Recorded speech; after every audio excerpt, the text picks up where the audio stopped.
Hello, আসসালামু আলাইকুম। আজ অনেক দিন পর আপনাদের মাঝে একটা নতুন ভিডিওর নতুন নাটকের রিভিউ নিয়ে চলে আসলাম। আসলে সময় মেনটেনের কারণে ঠিকভাবে ভিডিও দেওয়া হয় না চ্যানেলে, তবুও চেষ্টা করি আপনাদের জন্য নতুন ভিডিও নতুন কিছু নিয়ে আসার জন্য, শুধু আপনাদের ভালোবাসার কারণে। আপনারা আমার স্ক্রিনে নাটকটির কিছু অংশ দেখতে পাচ্ছেন। অনেক সুন্দর, অসাধারণ একটি নাটক, তাই নাটকটি দেখতে কেউ ভুলবেন না। ফারহানের নাটক মানেই ভীষণ কিছু, চমৎকার কিছু, আপনারা বুঝতেই পারছেন। তাই আপনাদের কাছে অনুরোধ, অবশ্যই ফুল নাটকটি ইউটিউবে গিয়ে সার্চ করে ফুল নাটকটি দেখে আসবেন।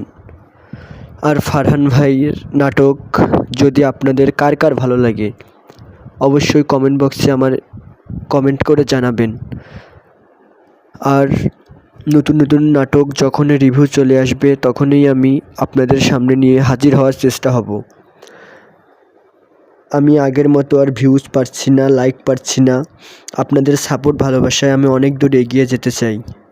তাই আপনারা আমাকে সাপোর্ট করবেন, ভালোবাসা দেবেন, একটু বেশি বেশি সাপোর্ট করবেন। আসলে লাইক কমেন্ট করবেন, এবং যদি নাটকটি ভালো লাগে তাহলে অবশ্যই আপনাদের বন্ধুদের মাঝে শেয়ার করে দেবেন। আসলে শেয়ার করলে হয় কি, মনে করেন আপনিও দেখছেন, আপনার পাশাপাশি আপনার বন্ধু দেখলো, নাটকটি দেখতে ইন্টারেস্ট হলো, সেই জন্য আর কি বলছি শেয়ার করে দেবেন। আর যখনই কোনো নতুন নাটক আসবে, তখনই আমি চেষ্টা করব, যতই কাজ, যতই ব্যস্ততায় থাকুক না কেন, আপনাদের মাঝে ভিডিও করে তা উপস্থাপন করার, তুলে ধরার জন্য। আর নাটকটির কিছু কাহিনী আমি বলছি। ফারহান মেয়েটাকে অনেক ভালোবাসে, কিন্তু বলতে পারে না।